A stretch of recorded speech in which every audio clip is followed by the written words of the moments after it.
Hello everyone, GK MCQ সিরিজের আজকে 3 নম্বর class.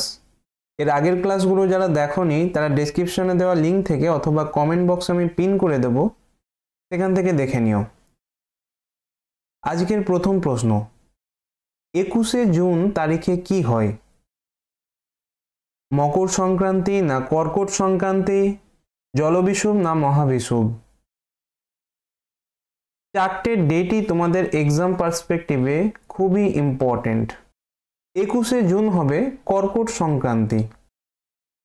এই চার্টগুলো তোমরা মনে রাখবে। মহাবিষুব, বিষুব মানে দিনরাত সমান, এটা কত হয়? 21শে মার্চ। ম আর ময়ের মিল পাবে, সেই হিসাবে এটা মনে রেখো। আর এর ঠিক 6 মাস পর হয় জলবিষুব, 23শে সেপ্টেম্বর, দিনরাত সমান। এরপর কর্কট সংক্রান্তি, এটা হয় 21শে জুন। আর এর ঠিক 6 মাস পর হয় মকর সংক্রান্তি, 22শে ডিসেম্বর। একদিন আগে পিছে হতে পারে, কিন্তু ভূগোলের বইতে এই ডেটগুলো যেহেতু আছে তোমাদের মনে রাখতে হবে। আরও একটা ছবি দেখো, 21শে মার্চ মহাবিষুব। কিভাবে মনে রাখতে বললাম? মার্চের ম আর মহার ম, এর 6 মাস পর মার্চ মাসের সঙ্গে 6 মাস যোগ করো, সেপ্টেম্বর, 23শে সেপ্টেম্বর, এটা হবে জলবিষুব। বিষুব মানে দিনরাত সমান। আর কর্কট সংক্রান্তি, এটা হবে 21শে জুন, 2 একে 3 6, 21/6, এটা কি কর্কট সংক্রান্তি। আর মকর সংক্রান্তি হবে এর ঠিক 6 মাস পর। জুনের 6 মাস পর কি হয়? ডিসেম্বর, তাহলে 22শে ডিসেম্বর। এখান থেকে আরো একটা প্রশ্ন দেয় যে কর্কট সংক্রান্তির সময় উত্তর গোলার্ধে কি কাল থাকে, গ্রীষ্মকাল না শীতকাল? বা উল্টোটাও বলতে পারে, মকর সংক্রান্তির সময় উত্তর গোলার্ধ বা দক্ষিণ গোলার্ধে কোন কাল থাকে? তো এটা একদমই ইজি যদি এই ছবিটা বুঝতে পারো। দেখো, পৃথিবী এইভাবে হেলে থাকে নিজের অক্ষের ওপর। কত ডিগ্রি কোণে হেলে থাকে? 23.5 ডিগ্রি। এটাও লিখে রাখো, বাই চান্স যদি প্রশ্ন এসে যায়। তাহলে প্রতিটা যে ইমেজ দেখতে পাচ্ছ সেখানে পৃথিবী এরকম হেলে আছে। তাহলে যখন কর্কট সংক্রান্তি হবে, এই জায়গাটায় দেখো, উপরে উত্তর গোলার্ধ আর নিচে দক্ষিণ গোলার্ধ। তাহলে উত্তর গোলার্ধে ডাইরেক্ট সূর্যের রশ্মিটা পড়ছে, তাহলে সেখানে কোন কাল হবে? গ্রীষ্মকাল। আর দক্ষিণ গোলার্ধে মানে এই পার্টটাতে সূর্যের আলো তুলনামূলক কম পৌঁছাচ্ছে, তাহলে এখানে হবে শীতকাল। যে কোনো একটা মনে রাখবে। আর মকর সংক্রান্তি মানে এর উল্টোটা, এখানে দক্ষিণ গোলার্ধে হবে গ্রীষ্মকাল আর উত্তর গোলার্ধে হবে শীতকাল। আশা করি বুঝতে পেরেছ। বিষুব মানে দিনরাত সমান। ডেটগুলো খুব ভালোভাবে মনে রাখবে। মানুষ প্রথম যে ধাতুর ব্যবহার শেখে, এখানে অনেকে গুলিয়ে ফেলে, লোহা উত্তর করে দেয়, কিন্তু সঠিক উত্তর হবে তামা। ভারতের ইতিহাস জানলে সেখানে তোমরা দেখতে পাবে যে মানুষ প্রথম লোহার ব্যবহার করেছিল বৈদিক যুগে। গুপ্ত যুগে সরকারি ভাষা ছিল। সঠিক উত্তর হবে সংস্কৃত। আরেকটা প্রশ্ন আছে, মুঘল যুগ, মুঘল পিরিয়ডে সরকারি ভাষা কি ছিল? পার্সিয়ান। পার্সিয়ান বা ফার্সি ভাষা। পথের দাবি কার রচনা? সঠিক উত্তর হবে শরৎচন্দ্র চট্টোপাধ্যায়। এনার ছদ্মনাম পরে কি হবে? অনিলা দেবী। অনিলা দেবী। শরৎচন্দ্রের কয়েকটা বইয়ের নাম তোমাদের মনে রাখতে হবে, যেমন দেবদাস, শ্রীকান্ত, এটা খুব ইম্পর্টেন্ট, পরিণীতা, এখান থেকেও প্রশ্ন আসে, চরিত্রহীন, এটাও জেনে রাখবে, পল্লী সমাজ। পথের দাবি ছাড়াও এই 5টা নাম অবশ্যই মনে রাখবে। কবে ভারত সভা প্রতিষ্ঠিত হয়? ভারত সভার ইংরাজি নামটা মনে রাখবে, ইন্ডিয়ান অ্যাসোসিয়েশন। তোমাকে ইন্ডিয়ান অ্যাসোসিয়েশন কবে প্রতিষ্ঠিত হয় এটাও জানতে চাইতে পারে। কবে প্রতিষ্ঠিত হয়? 1876 সালে। কে প্রতিষ্ঠা করেন? সুরেন্দ্রনাথ ব্যানার্জি।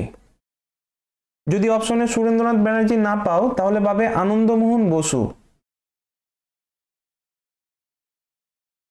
আনন্দমোহন বসু। আর যদি দুটোই পাও তাহলে দুটোই অ্যান্সার হবে।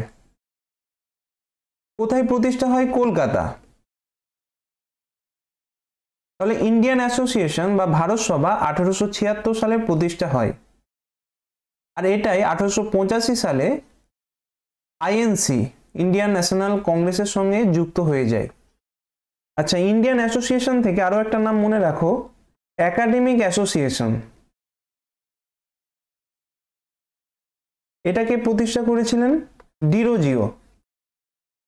খুবই ইম্পর্টেন্ট, ডাব্লিউবিসিএস এর প্রিলিতে বহুবার এই প্রশ্নটা এসেছে। ভারতীয় সংবিধানের প্রস্তাবনাকে সংবিধানের আত্মা কে বলেছেন? ইংরাজি টার্মটাও মনে রাখবে, সোল অফ দ্য কনস্টিটিউশন। এই ক্ষেত্রে অনেক সময় গুলিয়ে যায়, একটা হয় সোল অফ দ্য কনস্টিটিউশন আর একটা হয় heart and soul of the constitution. Heart and soul. প্রশ্নটা ভালো করে পড়বে। যদি বলে যে প্রস্তাবনাকে সোল অফ দ্য কনস্টিটিউশন কে বলেছেন, তার উত্তর হবে অপশন ডি, ঠাকুরদাস ভার্গব। প্রস্তাবনা মানে কি? প্রিয়াম্বেল। আর একটা হয় heart and soul of the constitution, সংবিধানের হৃদয় এবং আত্মা। এটা কে বলেছেন? B R Ambedkar. কাকে বলেছেন? 32 নম্বর আর্টিকেলকে বা 32 নম্বর ধারা। তাহলে এখানে তোমরা দুটো প্রশ্ন পেলে, সংবিধানের প্রস্তাবনাকে যদি সোল অফ দ্য কনস্টিটিউশন বা সংবিধানের আত্মা বলা হয়, সেটা কে বলবে? ঠাকুরদাস ভার্গব। আর যদি প্রশ্ন আসে 32 নম্বর ধারাকে কে heart and soul of the constitution বলেছেন বা সংবিধানের হৃদয় ও আত্মা বলেছেন, সেটা হবে B R Ambedkar. B R আম্বেদকরকে ফাদার অফ দ্য কনস্টিটিউশন বলা হয়। গত ক্লাসের একটা প্রশ্ন মনে করো, ড্রাফটিং কমিটি যে গঠন হয়েছিল তার চেয়ারম্যান ছিলেন বি আর আম্বেদকর। এর সদস্য সংখ্যা কত ছিল? গত ক্লাসের এই প্রশ্ন মনে থাকলে তোমরা কমেন্টে জানাও। প্লাস্টিক মানির অর্থ হলো, এটাও খুব কমন একটা প্রশ্ন, সঠিক উত্তর হবে ক্রেডিট কার্ড। যদি বি অপশনে ডেবিট কার্ড থাকতো আর এ অপশনে মনে করো এটিএম কার্ড থাকতো, তাহলে তার উত্তর হতো সবকটি। মানে প্লাস্টিকের কার্ড যেগুলো হয় সেগুলোকে প্লাস্টিক মানি হয়, এইভাবে মনে রেখো। ATM card, debit card, credit card সবগুলি হচ্ছে প্লাস্টিক মানি। কোন সালে ভারত প্রথম টি-20 বিশ্বকাপ জয়ী হয়েছিল?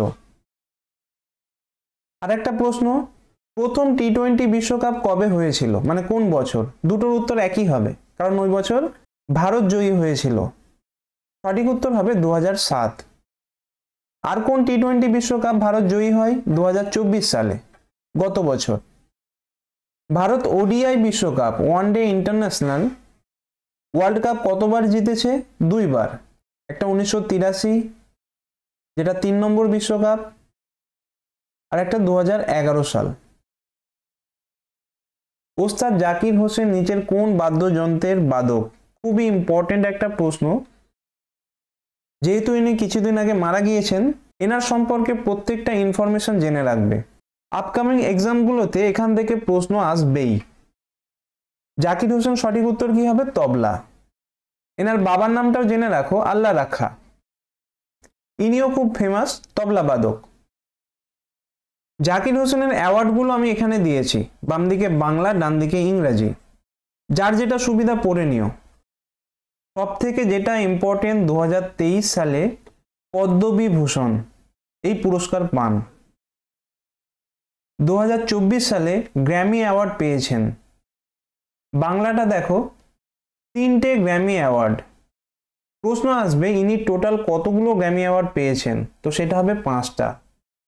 এখানে দেখো 92 সালে, 9 সালে এবং 24 সালে, টোটাল কতগুলো হলো? 5টা। যারা একটু অ্যাডভান্স পড়তে চাও তারা সাহিত্য নাটক একাডেমি পুরস্কার কোন বছর পেয়েছেন সেটাও জেনে রাখবে। বাকি তোমাদের ইচ্ছা মতো দেখে নিও। বিশ্ব তামাক বিরোধী দিবস কবে পালিত হয়? এটার মনে রাখার একটা ট্রিক আছে, অনেকেই ভুলে যাও। দেখো, যারা তামাকের নেশা করে তাদেরকে যদি তুমি ছাড়তে বলো সহজে ছাড়বে না। মনে করো তোমার এক হিন্দিভাষী বন্ধু আছে যে নিয়মিত তামাক সেবন করে, মানে ধরো গুটকা খায়। এবার তুমি তাকে বারবার বারণ করছো যে ভাই খাস না, শরীর খারাপ করবে, ক্যান্সার হয়ে যাবে। আর প্রতিবারই তার একই উত্তর থাকে যে এই মাসের শেষে ছেড়ে দেব। হিন্দিতে বললে কি হবে, যেহেতু এই হিন্দিভাষী, যে ইস মहीने के एंड में छोड़ दूंगा।